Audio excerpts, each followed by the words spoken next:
ഉൽപ്പത്തി അധ്യായം 19. ആ 2 ദൂതന്മാർ വൈകുന്നേരത്ത് സൊദോമിലെത്തി. Lot Sodom പട്ടണവാതിൽക്കൽ ഇരിക്കയായിരുന്നു.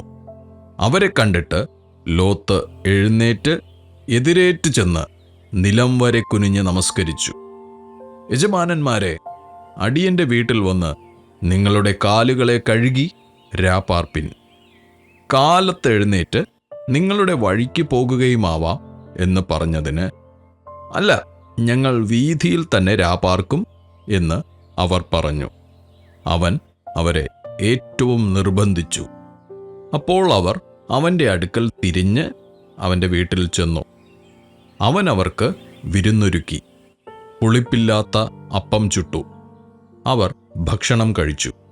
അവർ ഉറങ്ങുവാൻ പോകും മുമ്പേ സൊദോം പട്ടണത്തിലെ പുരുഷന്മാർ സകല ഭാഗത്തു നിന്നും ആ ബാലവൃദ്ധം എല്ലാവരും വന്ന് വീട് വളഞ്ഞു. അവർ ലോത്തിനെ വിളിച്ചു, ഈ രാത്രി നിന്റെ അടുക്കൽ വന്ന പുരുഷന്മാർ എവിടെ? ഞങ്ങൾ അവരെ ഭോഗിക്കേണ്ടതിന് ഞങ്ങളുടെ അടുക്കൽ പുറത്തു കൊണ്ടുവാ എന്ന് അവനോട് പറഞ്ഞു. ലോത്ത് വാതിൽക്കൽ അവരുടെ അടുക്കൽ പുറത്തു ചെന്ന് കതകടച്ചും വച്ച്, സഹോദരന്മാരെ, ഇങ്ങനെ ദോഷം ചെയ്യരുതേ. പുരുഷന് തൊടാത്ത 2 പുത്രിമാർ എനിക്കുണ്ട്. അവരെ ഞാൻ നിങ്ങളുടെ അടുക്കൽ പുറത്തു കൊണ്ടുവരാം. നിങ്ങൾക്ക് ബോധിച്ചതുപോലെ അവരോട് ചെയ്തുകൊള്ളുവിൻ. ഈ പുരുഷന്മാരോട് മാത്രം ഒന്നും ചെയ്യരുതേ. ഇതിനായിട്ടല്ലോ അവർ എൻ്റെ വീട്ടിൽ നിഴലിൽ വന്നത് എന്ന് പറഞ്ഞു. മാറി നിൽക്ക എന്ന് അവർ പറഞ്ഞു. ഇവനൊരുത്തൻ പരദേശിയായി വന്നു പാർക്കുന്നു, ന്യായം വിധിപ്പാനും ഭാവിക്കുന്നു. ഇപ്പോൾ ഞങ്ങൾ അവരോട് ഭാവിച്ചതിലധികം നിന്നോട് ദോഷം ചെയ്യും എന്നും അവർ പറഞ്ഞ് ലോത്തിനെ ഏറ്റവും തിക്കി വാതിൽ പൊളിപ്പാൻ അടുത്തു. അപ്പോൾ ആ പുരുഷന്മാർ കൈ പുറത്തോട്ട് നീട്ടി ലോത്തിനെ തങ്ങളുടെ അടുക്കൽ അകത്ത് കയറ്റി വാതിലടച്ചു. വാതിൽക്കലുണ്ടായിരുന്ന പുരുഷന്മാർക്ക് ആ ബാലവൃദ്ധം അന്ധത പിടിപ്പിച്ചു. അതുകൊണ്ട് അവർ വാതിൽ തപ്പി നടന്ന് വിഷമിച്ചു. ആ പുരുഷന്മാർ ലോത്തിനോട്, ഇവിടെ നിനക്ക് മറ്റു വല്ലവരുമുണ്ടോ? മരുമക്കളോ പുത്രന്മാരോ പുത്രിമാരോ? ഇങ്ങനെ പട്ടണത്തിൽ നിനക്കുള്ളവരെയൊക്കെയും ഈ സ്ഥലത്ത് നിന്ന് കൊണ്ടുപോയിക്കൊള്ളുക. ഇവരെക്കുറിച്ചുള്ള ആവലാതി യഹോവയുടെ മുൻപാകെ വലുതായി തീർന്നിരിക്കൊണ്ട് ഞങ്ങൾ ഈ സ്ഥലത്തെ നശിപ്പിക്കും. അതിനെ നശിപ്പിപ്പാൻ യഹോവ ഞങ്ങളെ അയച്ചിരിക്കുന്നു എന്ന് പറഞ്ഞു. അങ്ങനെ ലോത്ത് ചെന്ന് തൻ്റെ പുത്രിമാരെ വിവാഹം ചെയ്യുവാനുള്ള മരുമക്കളോട് സംസാരിച്ചു. നിങ്ങൾ എഴുന്നേറ്റ് ഈ സ്ഥലം വിട്ട് പുറപ്പെടുവിൻ. യഹോവ ഈ പട്ടണം നശിപ്പിക്കും എന്ന് പറഞ്ഞു. എന്നാൽ അവൻ കളി പറയുന്നു എന്ന് അവൻ്റെ മരുമക്കൾക്ക് തോന്നി. ഉഷസ്സായപ്പോൾ ദൂതന്മാർ ലോത്തിനെ ബദ്ധപ്പെടുത്തി. ഈ പട്ടണത്തിൻ്റെ അകൃത്യത്തിൽ നശിക്കാതിരിപ്പാൻ എഴുന്നേറ്റ് നിന്റെ ഭാര്യയെയും ഇവിടെ കാണുന്ന നിന്റെ 2 പുത്രിമാരെയും കൂട്ടിക്കൊണ്ട് പൊയ്ക്കൊള്ളുക എന്ന് പറഞ്ഞു. അവൻ താമസിച്ചപ്പോൾ യഹോവ അവനോട് കരുണ ചെയ്യുകയാൽ ആ പുരുഷന്മാർ അവനെയും ഭാര്യയെയും 2 പുത്രിമാരെയും കൈക്ക് പിടിച്ച് പട്ടണത്തിൻ്റെ പുറത്തു കൊണ്ടുപോയി ആക്കി. അവരെ പുറത്തു കൊണ്ടുവന്ന ശേഷം അവൻ, ജീവരക്ഷയ്ക്കായി ഓടിപ്പോക, പുറകോട്ട് നോക്കരുത്, ഈ പ്രദേശത്തെങ്ങും നിൽക്കുകയുമരുത്. നിനക്ക് നാശം ഭവിക്കാതിരിപ്പാൻ പർവ്വതത്തിലേക്ക് ഓടിപ്പോക എന്ന് പറഞ്ഞു. ലോത്ത് അവരോട് പറഞ്ഞത്, അങ്ങനെയല്ല കർത്താവേ, നിനക്കടിയനോട് കൃപ തോന്നിയല്ലോ. എൻ്റെ ജീവനെ രക്ഷിപ്പാൻ എനിക്ക് വലിയ കൃപ നീ കാണിച്ചിരിക്കുന്നു. പർവ്വതത്തിൽ ഓടിയെത്തുവാൻ എനിക്ക് കഴിയുകയില്ല. പക്ഷെ എനിക്ക് ദോഷം തട്ടി മരണം ഭവിക്കും. ഇതാ, ഈ പട്ടണം സമീപമാകുന്നു. അവിടേക്ക് എനിക്ക് ഓടാം. അത് ചെറിയതുമാകുന്നു. ഞാൻ അവിടേക്ക് ഓടിപ്പോകട്ടെ.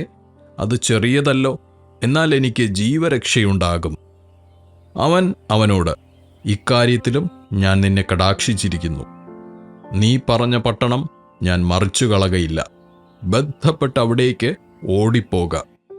നീ അവിടെ എത്തുവോളം എനിക്ക് ഒന്നും ചെയ്യുവാൻ കഴിയുകയില്ല എന്ന് പറഞ്ഞു. അതുകൊണ്ട് ആ പട്ടണത്തിന് സോവാർ എന്ന് പേരായി. ലോത്ത് സോവാരിൽ കടന്നപ്പോൾ സൂര്യൻ ഉദിച്ചിരുന്നു. യഹോവ സൊദോമിൻ്റെയും ഗൊമോറായുടെയും മേൽ യഹോവയുടെ സന്നിധിയിൽ നിന്ന് ആകാശത്തു നിന്ന് തന്നെ ഗന്ധകവും തീയും വർഷിപ്പിച്ചു. ആ പട്ടണങ്ങൾക്കും പ്രദേശത്തിന് മുഴുവനും ആ പട്ടണങ്ങളിലെ സകല നിവാസികൾക്കും നിലത്തെ സസ്യങ്ങൾക്കും ഉന്മൂലനാശം വരുത്തി. ലോത്തിൻ്റെ ഭാര്യ അവൻ്റെ പിന്നിൽ നിന്ന് തിരിഞ്ഞു നോക്കി ഉപ്പുതൂണായി ഭവിച്ചു. അബ്രഹാം രാവിലെ എഴുന്നേറ്റ് താൻ യഹോവയുടെ സന്നിധിയിൽ നിന്നിരുന്ന സ്ഥലത്ത് ചെന്ന് സൊദോമിനും ഗൊമോറായ്ക്കും ആ പ്രദേശത്തിലെ സകല ദിക്കിനും നേരെ നോക്കി. ദേശത്തിലെ പുക തീച്ചൂളയിലെ പുക പോലെ പൊങ്ങുന്നത് കണ്ടു.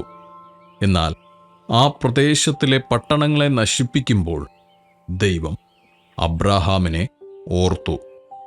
ലോത്ത് പാർത്ത പട്ടണങ്ങൾക്ക് ഉന്മൂലനാശം വരുത്തുകയിൽ ലോത്തിനെ ആ ഉന്മൂലനാശത്തിൽ നിന്ന് വിടുവിച്ചു. അനന്തരം ലോത്ത് സോവാർ വിട്ടുപോയി. അവനും അവൻ്റെ 2 പുത്രിമാരും പർവ്വതത്തിൽ ചെന്ന് പാർത്തു. സോവാരിൽ പാർപ്പാൻ അവർ ഭയപ്പെട്ടു. അവനും അവൻ്റെ 2 പുത്രിമാരും ഒരു ഗുഹയിൽ പാർത്തു. അങ്ങനെ ഇരിക്കുമ്പോൾ മൂത്തവൾ ഇളയവളോട്, നമ്മുടെ അപ്പൻ വൃദ്ധനായിരിക്കുന്നു. ഭൂമിയിലെല്ലായിടവുമുള്ള നടപ്പ് പോലെ നമ്മുടെ അടുക്കൽ വരുവാൻ ഭൂമിയിൽ ഒരു പുരുഷനുമില്ല. വരിക, അപ്പനാൽ സന്തതി ലഭിക്കേണ്ടതിന് അവനെ വീഞ്ഞു കുടിപ്പിച്ച് അവനോടുകൂടെ ശയിക്ക എന്നു പറഞ്ഞു. അങ്ങനെ അന്ന് രാത്രി അവർ അപ്പനെ വീഞ്ഞു കുടിപ്പിച്ചു. മൂത്തവൾ അകത്ത് ചെന്ന് അപ്പനോട് കൂടെ ശയിച്ചു. അവൾ ശയിച്ചതും എഴുന്നേറ്റതും അവൻ അറിഞ്ഞില്ല. പിറ്റന്നാൾ മൂത്തവൾ ഇളയവളോട്, ഇന്നലെ രാത്രി ഞാൻ അപ്പനോടുകൂടെ ശയിച്ചു. നാം അവനെ ഇന്ന് രാത്രിയും വീഞ്ഞു കുടിപ്പിക്ക. അപ്പനാൽ സന്തതി ലഭിക്കേണ്ടതിന് നീയും അകത്ത് ചെന്ന് അവനോട് കൂടെ ശയിക്ക എന്ന് പറഞ്ഞു. അങ്ങനെ അന്ന് രാത്രിയും അവർ അപ്പനെ വീഞ്ഞു കുടിപ്പിച്ചു. ഇളയവൾ ചെന്ന് അവനോട് കൂടെ ശയിച്ചു. അവൾ ശയിച്ചതും എഴുന്നേറ്റതും അവൻ അറിഞ്ഞില്ല. ഇങ്ങനെ ലോത്തിൻ്റെ 2 പുത്രിമാരും അപ്പനാൽ ഗർഭം ധരിച്ചു. മൂത്തവൾ ഒരു മകനെ പ്രസവിച്ചു. അവന് മോവാബ് എന്ന് പേരിട്ടു. അവൻ ഇന്നുള്ള മോവാബ്യർക്ക് പിതാവ്. ഇളയവളും ഒരു മകനെ പ്രസവിച്ചു. അവന് ബെൻ അമ്മി എന്ന് പേരിട്ടു. അവൻ ഇന്നുള്ള അമ്മോന്യർക്ക് പിതാവ്.